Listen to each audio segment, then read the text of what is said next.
more explosive than Michael Vick. Because he's got world-class Right. speed. But that's what I'm trying to say to you. Well, that world-class speed will sort of negate some of that pressure because people going to lay back because that last thing they want to do is give you daylight. Okay? And then final point. Let's not forget that from the start, in a shock to me, Andrew Luck had a really good receiver. Am I right? Did that guy not go back there? Reggie Wayne went Reggie back? Wayne.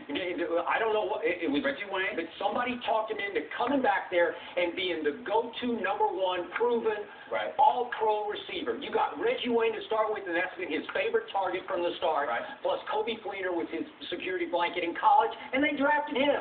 So Luck had more weapons because Pierre Garçon. Yeah. Remember, the first big play of the year for R-G-3 is the touchdown at New Orleans, and Garçon hurts his foot, and he can't play. Right. And he's missed most of, he's missed like 6 games. He's only played in 6 games. Understood. Okay? So the last 3 games, he's been healthy. And what's happened? They've won all 3 because all of a sudden R-G-3 had a legit, big-time, physical, fast receiver to throw to, and he hasn't had all year. And I don't have the stats on this, but it's got to be because everybody's got different stats on drops. But their drops have to be at the top of the list. They had 3 more last night, Stephen A. So R-G-3 doesn't get a whole lot of help from his receiver corps. And for a while, his favorite target was Fred Davis, and he got hurt and was lost for the year. Put things in its proper perspective. I'm not debating this with you as if you're wrong. Everything you're saying is right. I'm in no position, especially today, I'm in no position to refute anything that you're saying. But I also think that you have to take into account what I'm looking at. Right. I'm looking at the system. I'm looking at what you're being asked to do. I'm looking at your capabilities as a passer. I know wheels, in terms of wheels. Andrew Luck isn't even in the same conversation as RG3. He just isn't. And when you look at the read option, that RG3 is, look at the New York Giants. This, to me, was the most telling thing of all the things that I saw last night.